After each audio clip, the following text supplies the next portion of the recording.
So without further ado, Polly and Siobhán, welcome. Thank you for joining us tonight.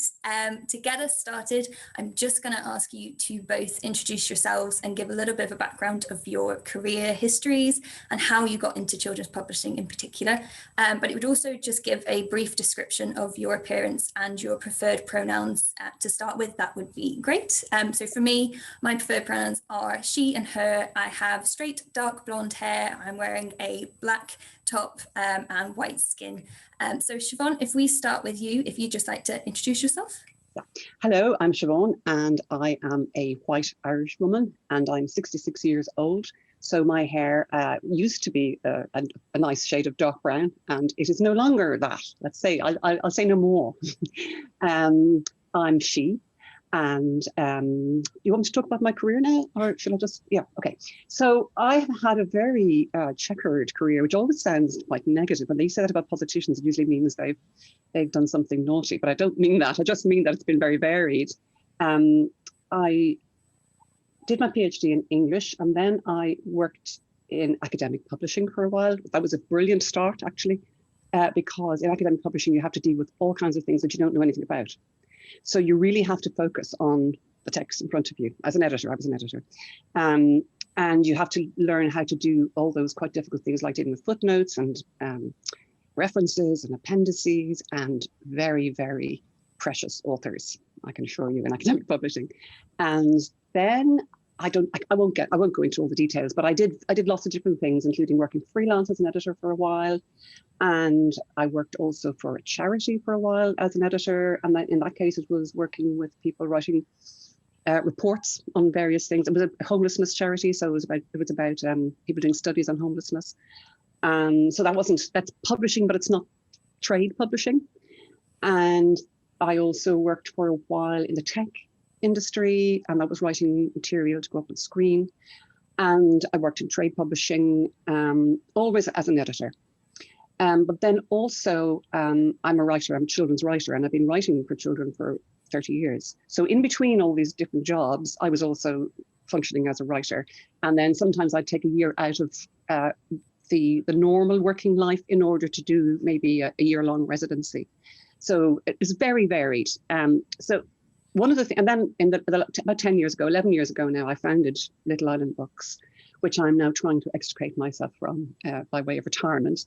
That's quite difficult, but it's been great. But one of the really useful things for me when working with Little Island is that I have two perspectives. I'm the publisher, I'm no longer the publisher. I am now the former publisher. But I was the publisher, but I also brought an author's viewpoint, which I think is a very valuable thing to bring to a publishing house, because I think there's a lot of false conflict is too strong a word, but tension, let's say, between authors and publishers that I don't think, I think once authors realize that actually publishers are on the same, they have the same motivations that most, well, maybe huge corporation publishers don't, but generally speaking, publishers want the best books and they want to do the best for their authors. And I think a lot of times authors don't realize that. But then also I think publishers very often don't understand the emotional attachment that authors have to their books. So I think I was able to bring that unusual confluence, I suppose, of experience. Yeah, definitely. And I will be asking you more about that later, I'm sure. So Polly, as well, same question to you, if you'd like to introduce yourself. Thank you. I could actually go straight into discussing with Siobhán lots of what she said there, particularly at the end. So hopefully we'll have a good conversation. My name's Polly Nolan and I am from Galway, although you'll get an English accent from me, I know, and that's because I lived in England for about 20 or 25 years. I am 50 years old. I have grey hair, unfortunately. I feel as if it's always been grey, but at least that's been liberating during lockdown. Haven't had to worry too much about that. And my pronouns are she and her. So I graduated from what was UCG back in the start of the 1990s, a long time ago. And I knew then that I wanted to get into publishing, but I could not get into publishing in this country. I just could not get into publishing in Ireland. In fact, it was almost impossible to get a job in Ireland as a graduate back then. So I did what so many other people had done in the previous years, and I went to London. And the first job I got, I mean, I didn't know anyone in London, so I just had to get a job. I got one in a children's bookstore, which was absolutely brilliant because it suddenly kind of opened the whole children's book market to me, the breadth of it, what people are looking for, what kids like to read. But the other thing it did, which was fantastic, was we used to have sales reps from all of the publishing houses came in to do stock takes and stuff like that back then. And I got to know them all. And of course, as soon as I made friends with them, I was the whole time telling them I was looking for a job in publishing. Could they let me know if something came up? And when I had finished my English degree and gone to London, I was going to work on the Faber adult literary list, of course. I wasn't going to consider anything else. But the very first job I got, a sales rep told me there was a job coming up in a children's publishing house. And it was a children's house that had an adult trade division. So it wasn't Faber, but I just thought, oh, children's books sound quite nice. I'll go and work. That'd be easy. I'll go and work in those for a while until I can get my famous last words, Polly. Yeah, exactly. It's a question of getting my foot in the door of a publishing house, and then I could rise to the giddy heights of adult. And in fact, after probably 6 minutes, I will say 6 months in children's, I realized that I really, really liked it. I really liked the atmosphere. I really liked the ethos. I really liked the people who worked in it. And so I never looked back, and I started at a very junior level and worked my way up until I worked in a lot. I've worked in most of the main publishing houses in the UK, just kind of steadily working my way up through the ranks. And then latterly, I was editorial director at Scholastic in the UK, always of children's fiction. And then I was the associate publishing director at Macmillan Children's Books, again in charge of fiction. But I had been kind of thinking about maybe coming back to Ireland at some point, or just, I was finding kind of the big publishing houses a little bit corporate, and there'd been a big power shift in the time. So that sounds very dramatic. In the time I'd been working there, from the editors being the kind of sole drivers of what was being acquired and making those decisions, to it being very much a marketing and publicity decision. And I was less comfortable with that, because I think one of the core skills that an editor has is they can see a manuscript or the very first iteration of a story, and they can see the potential of it. Whereas this is a terrible, don't mean to dismiss or disrespect anybody at all, and it's an awful generalization, but I think people in marketing and sales can't always see the potential of something. So I've been kind of thinking about striking out and doing my own thing, when out of sheer luck, the person who ran Greenhouse Literary Agency, with whom I'd worked a long time ago when she had worked in publishing, called me and said the person running her UK business was leaving, and would I be interested in becoming an agent? And I will tell you, and this is not to go any further, but when she said that to me, in my head, I was thinking, no, because to me as an editor, an agent was a necessary evil. I just thought they got in the way, they caused trouble, they were, but in fact, the more I thought about it, the more I talked to her, the more I thought, actually, this is really what I want to do. Because one of the key things about that agency was it was very much editorially driven. So we really tried to find authors right at the start of their careers and work with them on their manuscripts before they were sent out to publishers. So I did that very happily for 5 or 6 years, learned so much, because a bit like you, Siobhán, going from the author side to the publisher side, I was going from the publisher side to the agent side, changing the side of the desk I was on completely. So it was very interesting, a very steep learning curve, gave me a new perspective on the different aspects of publishing, what it means to be an author and editor, and then actually with perfect timing, just before COVID started, I left Greenhouse and set up PaperCuts, which is my new agency, which has been running for about 12 or 13 months. And I have moved back to Galway. So I'm back home and running that. So that's all good. Great name for the agency too. Really like that, PaperCuts. Thank you. It's quite ambiguous. Yes. Yes, very good. Thank you very much, Polly. So kind of first question then, going to kick it off with quite a big one. Are children's books really just for children? Siobhán, do you want to take a stab at that one first? No is the answer. No, yes, I do want to answer the question, but no is the answer. No, they're absolutely not just for children, for many reasons. There are lots of adults who were first introduced to reading through children's books and have maintained and retained an interest in children's books since their childhood and have a very emotional connection to children's books. So that's one kind of adult who reads children's books. And then I suppose you also have people who work with children, whether they're teachers or children's librarians, or whether they're parents or grandparents. So those people are people who mediate books to children. So they're another audience, in fact, they're a set of audiences for children's books. So in fact, children's books very often go through this process of first, an adult first saying, oh, here's one you might like, and then pass it on to a child. So they are very much, the end reader is the child. But you do also have to bear in mind what the adults surrounding that child how they're going to react as well.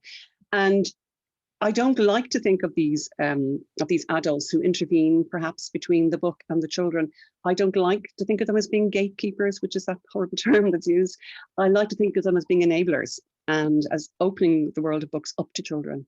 And so I like to think of them as being a perfectly valid audience for a children's publisher to think about, because they are lovers of children's books, and they have taste, you would hope, in children's books, and then they can help to develop that taste in the children, their children, or in the children with whom they work or for whom they're responsible. So I think children's books have multiple audiences, and whereas adult books are not for children, children's books are certainly for adults. Yeah, that's a lovely answer. Completely agree. Polly, do you feel that with your kind of editorial and agency hat, are you trying to attract both of the audiences when you pick a manuscript, or are you targeting more towards one of them? That's an interesting question, and my instinctive answer is to say I am always thinking of the child. So I can remember, one of the reasons I don't represent picture book authors is because I cannot remember. I can remember picture books being read to me, but I can't remember that sense of just falling in love, like just losing myself in a picture book in the way I can with, say, a middle grade. So when I'm reading a middle grade submission, I'm always thinking, is this the book that's got, would have made my 10-year-old self go out and try and find the door in the hillside into another world, or transporting me to a different land, or, into the magic faraway tree or something like that. So from that perspective, yes, I guess that's my core thing when I'm considering a manuscript. But I've also got to be thinking about the editors I'm going to send this manuscript, who I know is looking for something, which editor is going to like this, because actually it's that gatekeeper thing Siobhán just referenced, that we can't get these books and put them straight into the hands of children. They've got to go through a whole adult team within a publishing house at an acquisitions meeting. Then they've got to go from, once the book is published, they've got to go through a whole sales team, and the sales team are trying to sell to Easons or Waterstones or whoever it has to be, which is another adult team. So it has to get through an awful lot of adult gatekeepers in order to get to the hand of the child. So at heart, I'm thinking always of the child reader. I'm always thinking of the child reader, but kind of behind that, I'm thinking about the editors I know who are looking for something like this, or who will like something like this.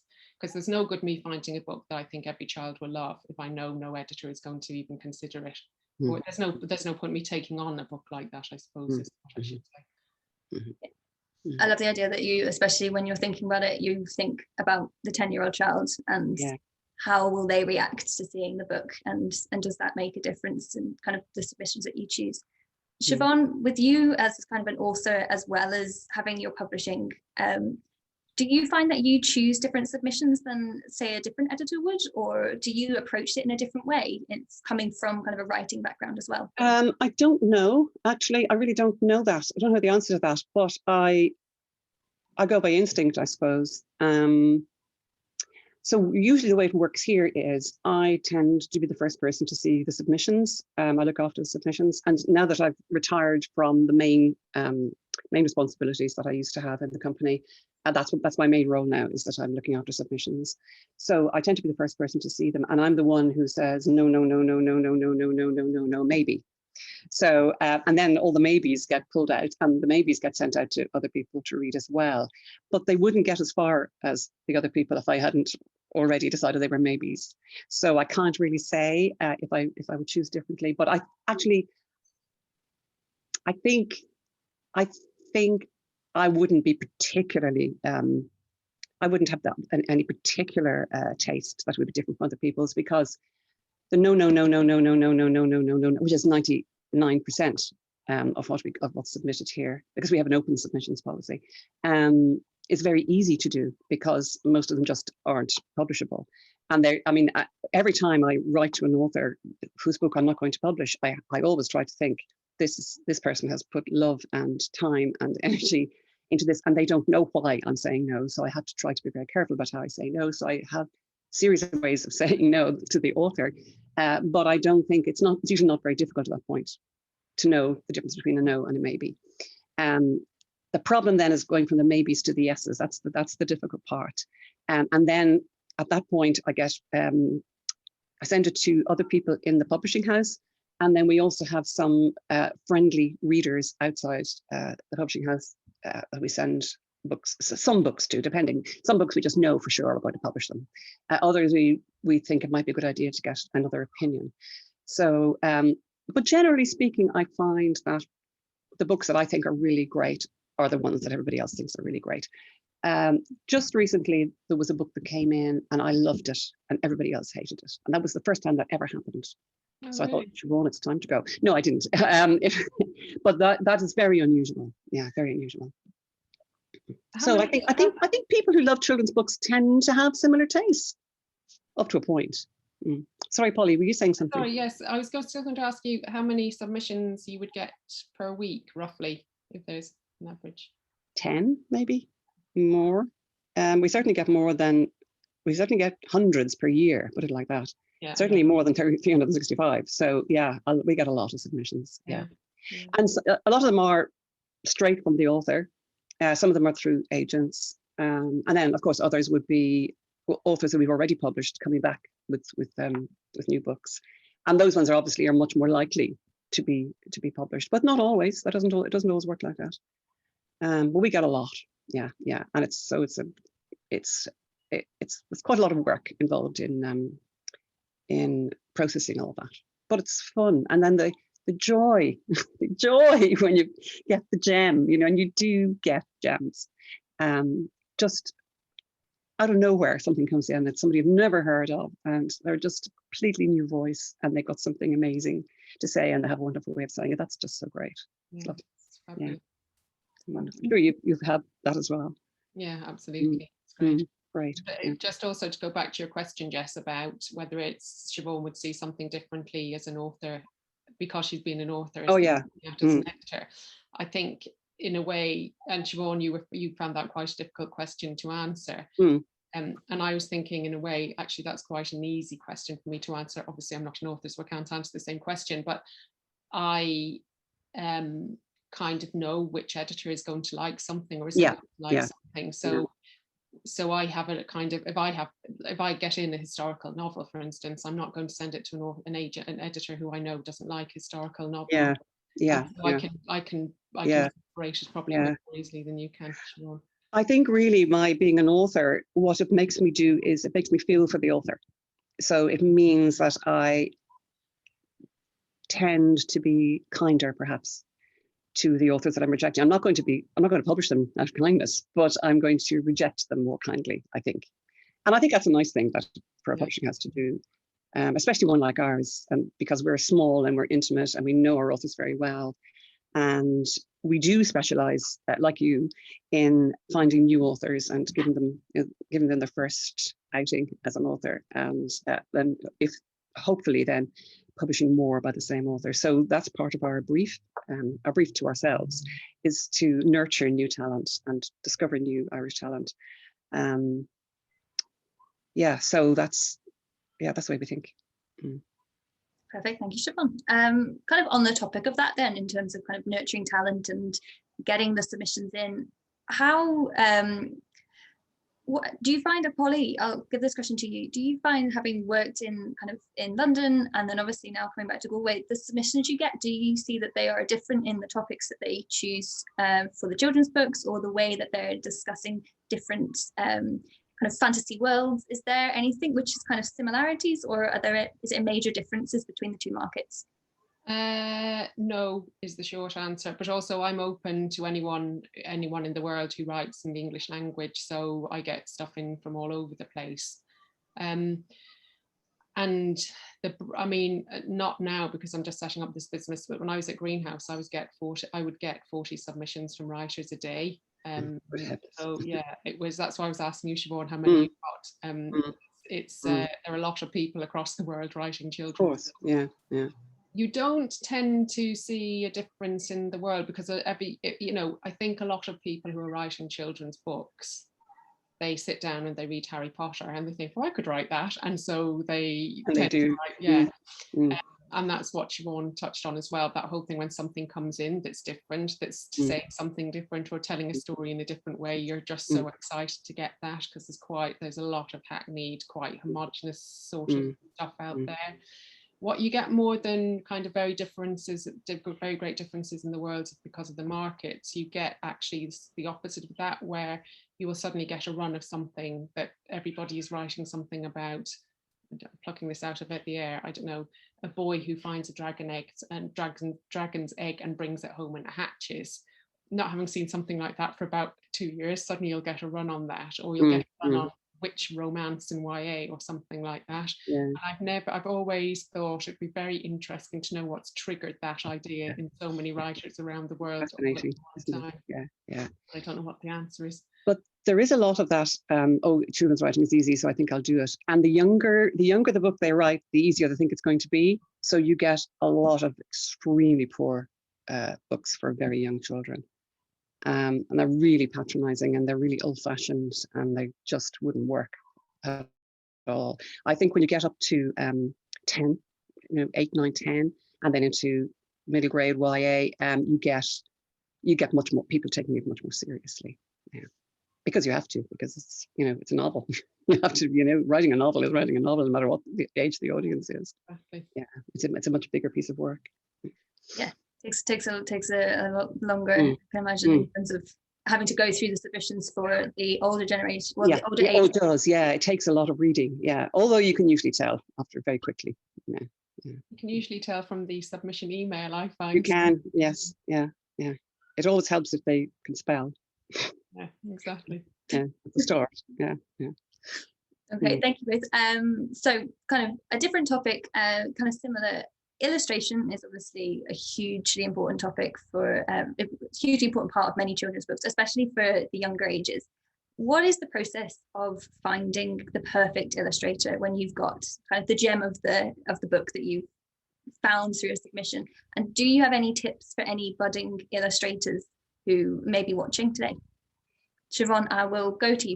Yeah, we do some picture books. We don't do a whole lot. And we've done some in translation. So then in that case, the pictures are already there. And we've only done a few from scratch, but we are beginning to build that. So this is quite a new process for us. And it's not my thing. I mean, illustration isn't my thing. I'm an editor, I'm a words person. So I can't really comment on it in a great detail. But we get lots of portfolios in as well as lots of submissions. So we will hang on to any ones that we like the look of. And then when we're looking for an illustrator or something, we'd say, oh, do you remember that one? We liked that person. And then we go back and we look at that. Or we meet people at Bologna, or we meet people at various events. So, you keep an eye out. Now, I'm just guessing that this is the process because I don't really do it. I'm only on the periphery of this because it's not my thing, illustration. As to tips for illustrators, I would say, it's the same thing as with writing. You have to have your own voice as an illustrator in the same way you have to have your own voice as a writer, and because then that's what will mark you out, and that's then if you're recognizably different from what other people are doing. I mean, some people can imitate others very well, but if you have your own voice, that's the thing that will get you picked up, I would say. I would say don't illustrate somebody else's picture book because it'll almost certainly be rejected, because publishing houses don't like to get picture books written by one person and illustrated by another and then presented as a package, because sometimes you might say, oh, this is quite a good story, but we don't like the illustrations, and then you go back and you say we need a different illustrator, and then there's hard feelings, and that doesn't, it's not good. We're much more likely to want to develop, if we get a really good text for a picture book, which is a very rare thing. And actually, it's the hardest thing of all to write, is a good text for a picture book. It sounds easier because there's fewer words and because they're easier words and the audience is very young, but it's like writing a sonnet. It's really, really difficult. It's a really difficult form. So when you got a really good text for a picture book, then the publisher wants to find the best illustrator to work on that text. And that's how the process usually works. It's very rare for a book to come in that's been illustrated that we would say, well, yeah, the whole thing as a package is working very well. It's very, very rare because the two great talents are unlikely to have met on the bus somewhere. And I mean, I'm being flippant now, but you know what I mean? It's unusual. It's different if somebody is both writing, is the writer and the illustrator, because obviously that's a different situation. So I would say don't illustrate your best friend's story, except maybe as a do a sample illustration as a favor, but don't expect, that's not the way in. Either write your own picture book and illustrate it yourself, or come to the publishers in another way, like submit your portfolio. And something very profound just struck me, and I've forgotten what it is, but it'll be back in a minute. Wait a minute now, it's to do with this thing about no, I'll come back to it in a minute. I'll interrupt Polly in a moment and I'll say whatever it is. It'll occur to me. Yeah. I'll need interrupting because I don't know a great deal about illustration either. But what I would say... oh, sorry, I've remembered. Before I forget. Wait, don't submit your graduation picture book. The one when people do a course on illustration, and they do a picture book as an exercise for their degree, and it's probably very beautiful and technically very wonderful, but it's written by an adult who probably doesn't know anything about children's books, and it's very unlikely to work. I've never seen one that is anywhere remotely going to work for children. So it may be technically very good, but it's going to fall down in so many other ways. So if you want to be a children's illustrator, think about in a completely different way from the way you think when you're in college and you're learning about 32-page books and how many spreads you need and all that kind of thing. Forget about all that and think in a completely different way. Look at other people's picture books, not to copy them, but to get an idea of how picture books work. But don't go all technical on publishers; they just won't appreciate it. So that's the best piece of advice I think I can give you, because I've seen so many of those and they're gorgeous. Very often they're absolutely gorgeous, and it breaks your heart to say, this is gorgeous and useless. So, and that's very often the case. Sorry, Polly, go ahead. I was only going to say, because my experience is more UK facing, so I would say a lot of the UK publishing houses now are looking for illustrators on Instagram and places like that. That's right. Yeah. They would do that too. Yeah. And I would also, there are two really big picture book competitions in the UK. One is run by Macmillan and one is run by Hachette. I think the Hachette one is called the Carmelite Picture Illustration Prize, and the Macmillan one is the Macmillan Picture Book Prize or Illustration Prize. And they have launched some people who've gone on to do very, very well in picture books, illustration. But don't just think of picture books, because of course children's books are illustrated right up to the kind of middle grade age. So, think, work on your black and white line drawings as well. And also covers, that's another thing. I mean, because that gives you the scope to do the color work. Yeah. Exactly. And I would follow other illustrators that you like, or illustrators whose work you see in children's bookshops and stuff. I just follow them on social media, because actually one of the things you will find if you work in children's publishing, no matter what area of children's publishing you're in, it is such a supportive community of people. People will always give you a leg up. They will help you. They'll give you advice and stuff.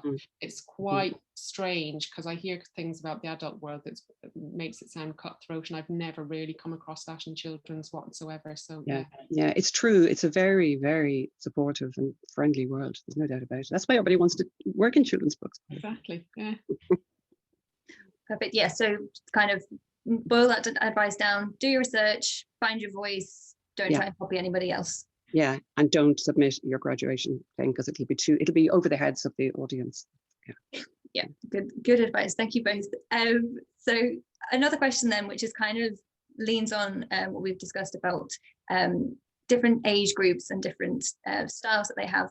There is often a bit of a topical discussion around young adult literature and potentially some snobbery around certain books and the way that they approach different subjects.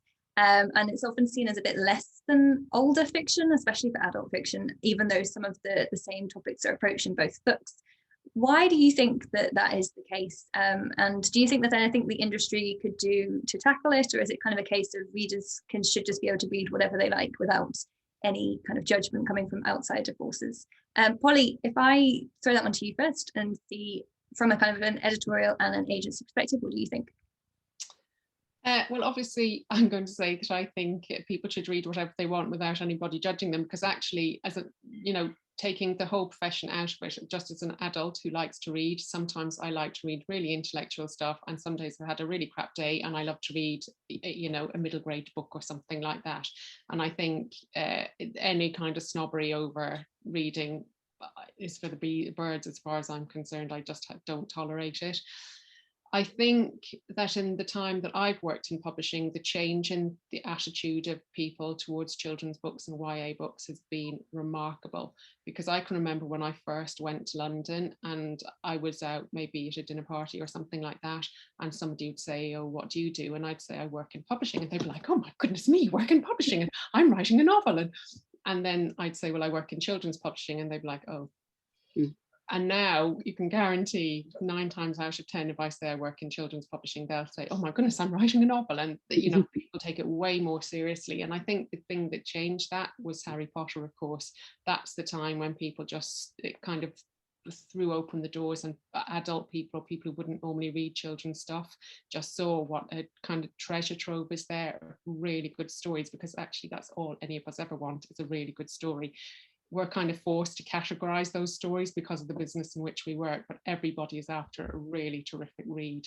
And there are millions, thank God, of children's books, or thousands at least, that are really terrific reads. I also always remember the other one that was a big change amongst kind of the publishing side of children's books was Artemis Fowl, because I was working at Macmillan and as in the commissioning editor, and that book, the manuscript, came into me.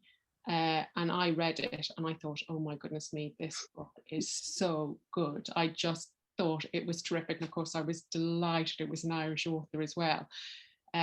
But Macmillan wanted to offer what nowadays would be a modest advance, but back then was the most astronomical kind of size advance. And the CEO of Macmillan Adult, the whole of Macmillan, not just Macmillan Children's, had to come into the office on his day off to approve me making what is really just a modest offer for a book. And again, I always think of Harry Potter and Artemis Fowl as the two things that kind of turn children's publishing on its heads. So I think anyone who's snobbish towards YA or towards children's books is just missing out for themselves. They're just losing a whole kind of enjoyment and experience. And I think exactly the same way as anybody who dismisses somebody like Dan Brown, or what's her name, who wrote 50 Shades of Grey. I might not like those sorts of books, but those authors have got a real talent, because actually if they could be dismissed as easily as everybody says, and those books would be, or as easy to write as everybody says, we would all be sitting down as millionaires writing those sorts of books. So there's real talent in that as well. So, yeah. Let's go. I've got I'd say, Jessica, that I was surprised that you phrased it as snobbery towards YA, because I think it's actually more so snobbery towards children's. And in a way, I think YA as well, but I do think that there is snobbery, and there always has been, but it has, as Polly says, it's got much less, because people now realize it's a real business, there's something really going on there.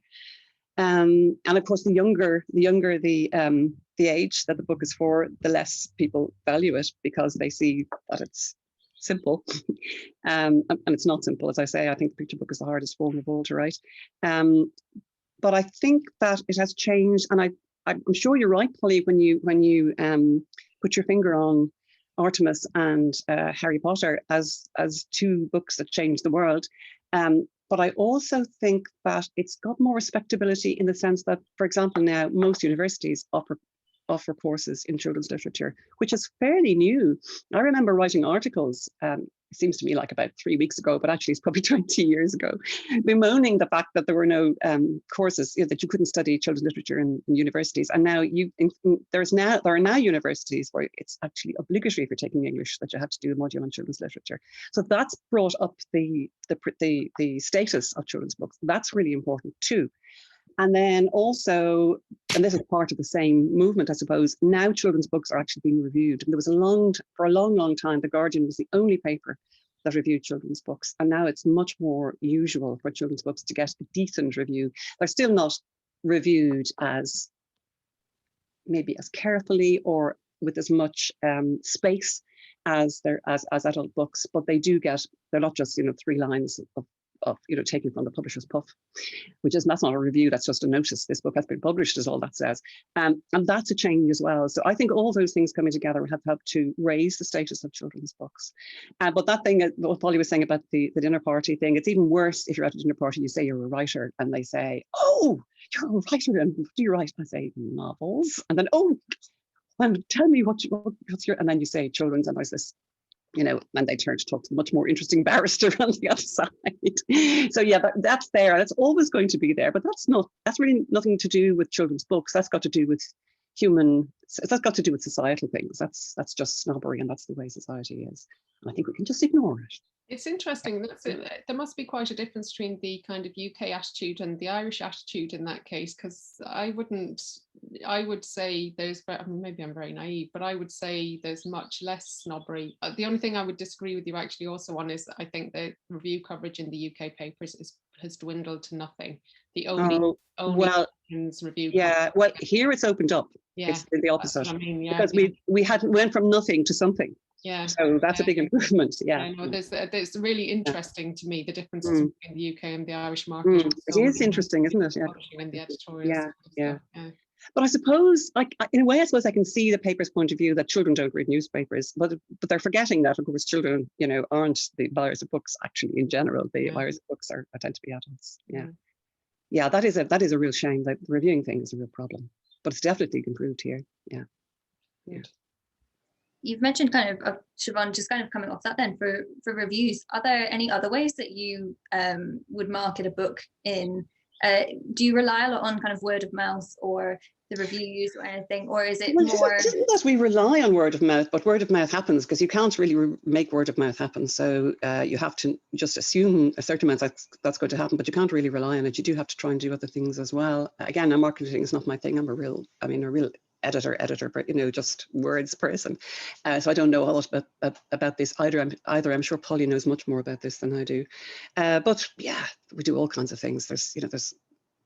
We don't advertise a lot. Occasionally we advertise, but we don't really advertise a lot. But we do a lot. We have our authors going to events where there's a lot of literary events going on in Ireland now. During COVID, they were all online, and people get that's a bit of a Zoom washout, I suppose. People get tired of going to things on Zoom all the time. But generally speaking, literature festivals are huge in Ireland. They're all over the place. And so there's lots of events, there's lots of panels. Our authors get a chance to talk and to discuss their work all over the country. And also there's schools and I can't think of any more. I'm sure I'm missing out a lot of things, but because it's not my area, it's just not coming to me, but a lot goes on. Yeah. No, that's perfect. Polly, what about you for the submissions that you get, obviously coming from around the world? Do you have to rely more on word of mouth, or are you more kind of the marketing is the main way to get the word out there about a children's book being published? Well, it's really for my clients who are published, who have publishing deals, that question arises, because obviously you're not trying to market a manuscript that's come in, you're trying to market the finished book. Again, I'm going to talk about the UK, and I think it's probably quite different from the Irish setup. So the one thing the biggest bone of contention and complaint that my clients have across the board is they feel that they don't get enough marketing and publicity support from their publishing houses. And I always try to, they're absolutely right. They are absolutely right. But to give them some context, I always try to explain that, you might have a publishing house. One of the big publishing houses may have 4 or 5 people working in publicity, and they every month are having to do the publicity for 40 books. And, you know, if they have a Artemis Fowl or a Harry Potter, of course, that's the one, that big book is that's going to get most of their energy. That's just how it works in publishing, because really there is too much being published. So I always tell my clients that the more they can do themselves, the better, and that publishing houses are very supportive of them, but always it needs to be driven by the client as much as possible. So, you know, I would recommend that my clients join things in the UK like Authors Aloud, which is a group that was set up that kind of promotes your books and your school visits to British schools and things like that, and to make sure they have a good online presence, and everything they can do for themselves they should do. There's always a running debate in English publishing about whether the kind of value of a children's author being on social media, because it's exactly what you said, Siobhán. Children aren't reading the paper, so they're not seeing you there. They're not necessarily on Twitter, but actually the word of mouth on Twitter and the support authors will give each other is a good thing. And then I always, as an agent, I think it's very important, and I've just been doing this week for a couple of clients, is to make sure that my client knows who their publicist is in a house and who their marketing person is in house, and quite far before the book is published, we've had a meeting and there's kind of a strategy for what's going to happen. And, you know, often the strategies are the same, or there's, you know, we'll do a bookmark for this, and we'll try and get you invited to the Edinburgh Festival. Of course, every single author is being told, we're going to try and get you invited to the Edinburgh Festival. The Edinburgh Festival can only host X number of authors, but I just think that conversation, and I always say to my clients also, you know, any idea you have, you should put it to your publisher. They're never going to say, oh my God, what a stupid idea. They might say, actually, that might not work because of X, Y, and Z, but, you know, here's something that we could do that's quite similar, or, you know. So it's the whole thing I find about publishing, and this is for anybody who wants to work in publishing to take with them, I would say, as a piece of advice, is the key thing to things running smoothly is communication. You know, everybody in publishing is an adult. You can tell an author or their agent bad news. They might be very disappointed or upset, but they're not going to, you know, some of them might have a meltdown, I won't exaggerate, but it's really, really important to tell them and have an open conversation and try and kind of pretend something isn't happening, or be evasive, or don't communicate. Yeah, I agree. Yeah. It's difficult.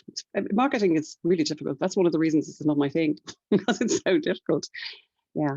But yes, you're right about it being author driven. If authors are very bubbly and outgoing and happy to do events, those are the authors that people will invite, because they know they'll say yes. And that's just a fact of life. And that's quite difficult, because authors generally aren't bubbly and outgoing and willing to do events. They like sitting at their desks, staring at the wall and thinking about commas. Myself and my clients were just we had an online meeting. We try and have an online get together regularly, and we were just talking about the whole thing of publicity, and having to, as an author who just spends 85% of their time in a solitary way or in their own mind, suddenly having to like entertain 20 kids or 200 kids. And also authors very often tend to be quite self-effacing, and they don't like the idea that they have to promote themselves. They're quite happy to talk about their book and to maybe answer questions about their book, but it's very difficult to present your book because it's part of you, and it feels boastful, or it feels false, or certainly for me as an author, I feel like that about books. So I very much understand authors who don't like to do it, but the authors who can do it and they can grit their teeth, or who can do it with a heart and a half, are going to be way ahead, because they're the ones that are going to get the attention, and they're the ones whose books are going to sell. That's just the way it is. Sadly. Not sadly, it's great, wonderfully, for the ones that are prepared to do it.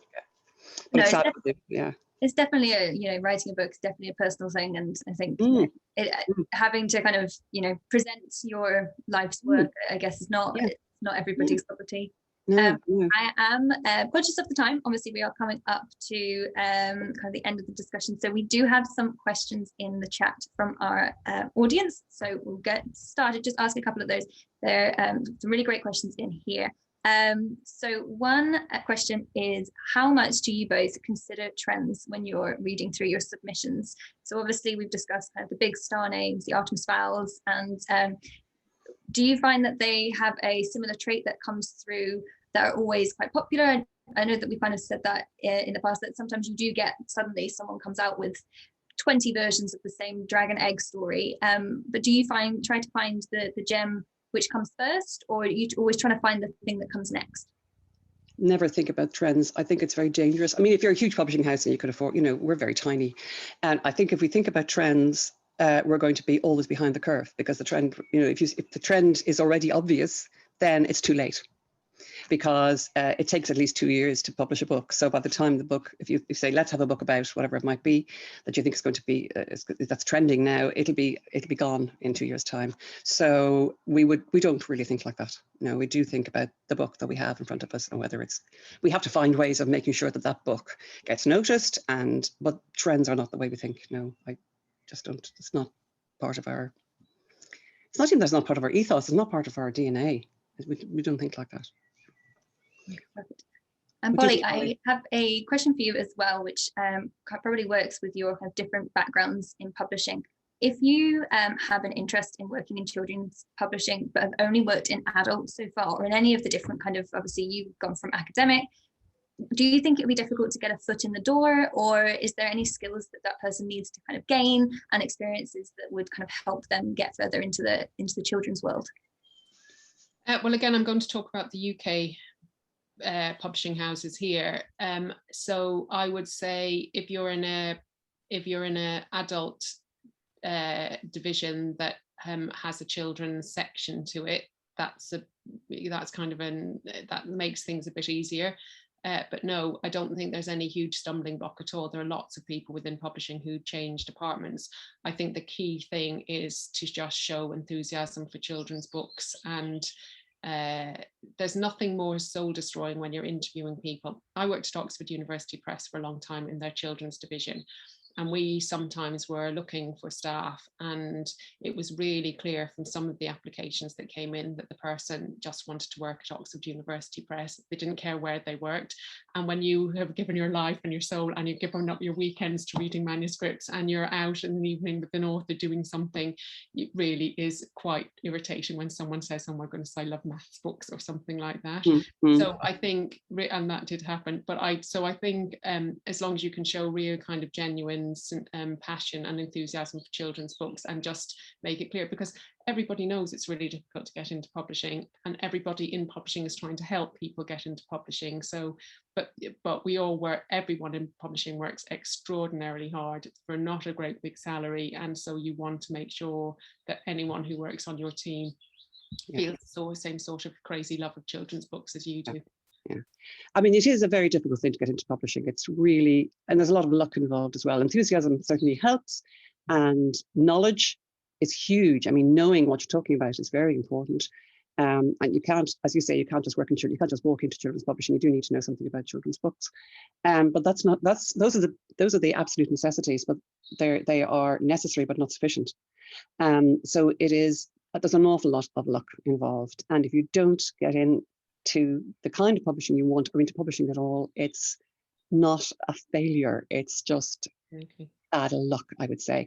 And I would say to people who want to get into publishing, do think about non-publishing publishing, if you see what I mean. I mean, I spent a lot of time, as I said earlier, working on, on kind of on the periphery of publishing, working in organizations that publish things that are not books that are sold in bookshops, but that need to be published for various reasons. And so you can acquire a lot of expertise and a lot of experience from doing that kind of thing. And so don't set your eyes only on one prize. Think about other ways of coming at it, and with a bit of luck and a bit of enthusiasm and a lot of knowledge, you may be able to step sideways into the kind of publishing you'd like to be in. But it's hard.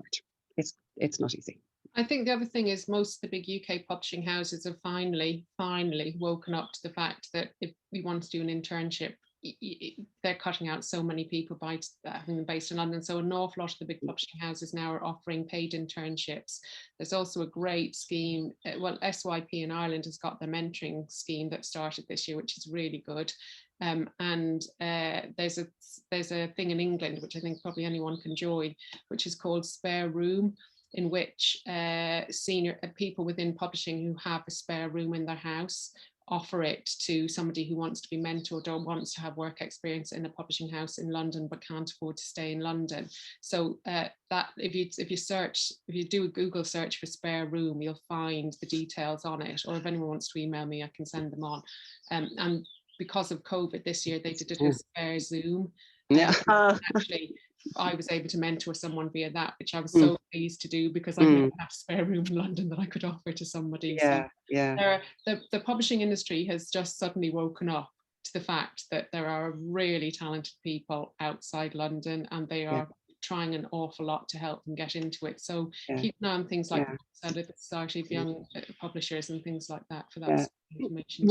One of the things to say about publishing in Ireland as opposed to publishing in the UK is that the UK publishers tend to be much bigger and have deeper pockets, and there's more opportunities. Obviously, Irish publishing tends to be pretty small. Almost all the publishing houses in Ireland are, well, Little Island is 3 people. That's small, but not by any means the smallest. But even the bigger ones aren't very big. And that's very stressful. It means there aren't enough people to go around, and people are constantly busy. But it's also a great start in publishing to get to work in an Irish publishing house, because you're doing a bit of everything. You're doing a bit of editorial one day, you're doing a bit of marketing another day, and then going to the post office the next day, and then you're doing the accounts. And you get huge, you can get terrific experience very quickly in an Irish publishing house, which can stand to you if you want to go on then and work in a more specialised way. So that's something to think about. Perfect. I think that would be, all that advice would be very helpful for anyone who watching. I think, as I'm sure many people who are looking to get into the industry know, it is obviously very difficult. So thank you for giving them the secret tips that I'm sure will be very helpful for them. We do have another question actually, which is a little bit different. It's about non-fiction books for children, and whether there are significant differences between the processing of them versus fiction books for children. Don't know who wants to take that one. I'll maybe do that. I don't know, Polly, do you do non-fiction? I do a couple of, I've edited it. I represent a couple of non-fiction people, but you publish it, Siobhán. Yeah, we do, but only in a very small way. We're only starting.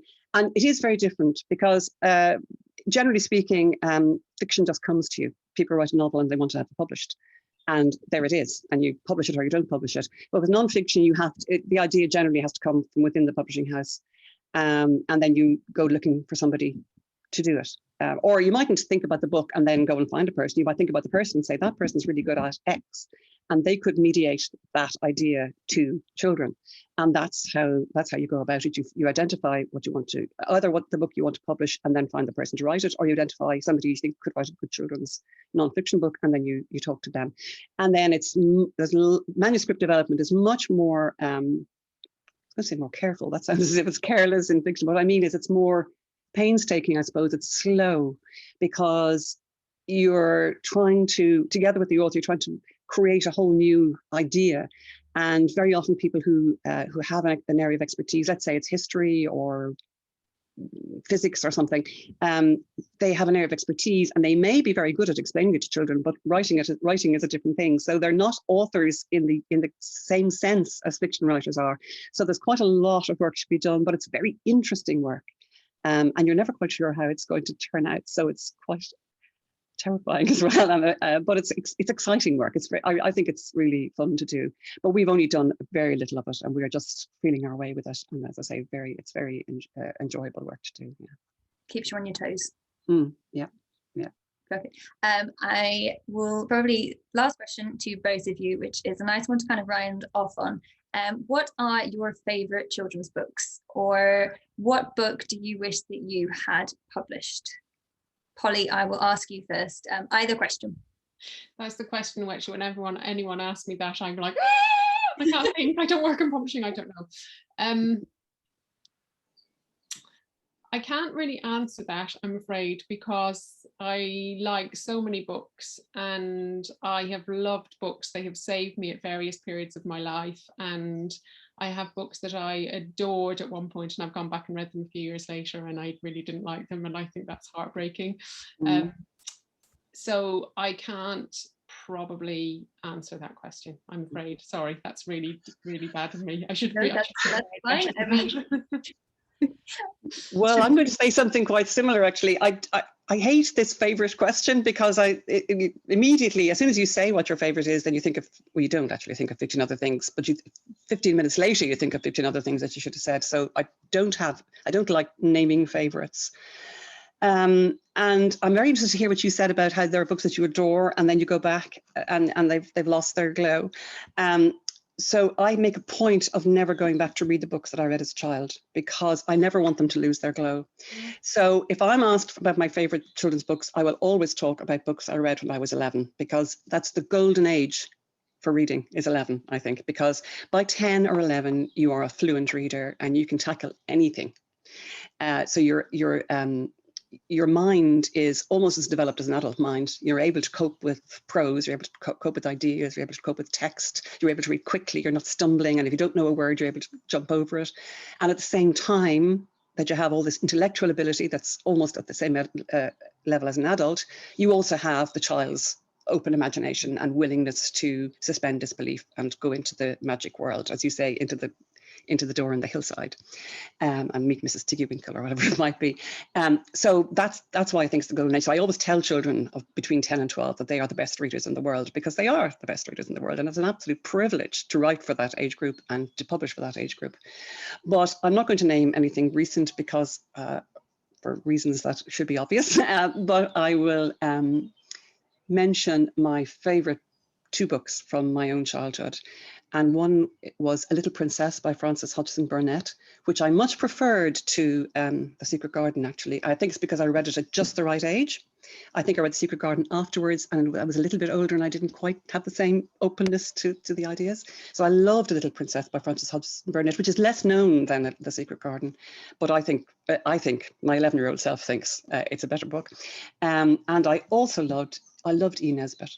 And my favorite book of hers was the story of the Treasure Seekers, which was such a laugh. And I had such a great voice. And I think this thing about voice in children's books is so important. And for me, I think when I read that book, I didn't know the term voice, obviously, in children's writing, but there's something about this book. And what is it? And now I recognize it as the voice of Oswald Bastable telling the story. It was brilliant. I loved it. So how's that, Jessica? Will that do? that was perfect. Thank you, Siobhán. No, it's just it's lovely hearing kind of how you don't want to go back and ruin the glow. Like I think that is, I think a lot of people could resonate with that. You don't want to, Polly, I'm sure you get that as well. Once you've gone back and read it and you're not 11, you're suddenly like, oh, all of that kind of magic is not quite there anymore. But yes. So I Captured the Castle by Dodie Smith, and I read that so many times over the years since. I just loved that book so much. So that I read that for the first time as an adult, actually, and I loved it. I thought, it really was terrific. Yeah. So. Well, perfect. Yes, so we're just coming up to time. So just want to say thank you both so much for joining us for the discussion. It's been really wonderful to kind of get inside our heads and learn more about kind of children's publishing and the world of kids books. So thank you as well to everybody who has joined us this evening. If you have enjoyed learning more about publishing, then wonderful news, SYP has a lot more to offer. We've got another webinar next week, which you can register if you go onto our Twitter page at SYP Ireland. And Polly has already mentioned it as well with the mentorship program, but SYP Ireland members and SYP members in general also get access to mentorship and a lot of range of events across the UK. So be sure to check them out on the website. So after all of that, thank you again, both of you. It's been lovely to speak to you and hope you all have a lovely evening.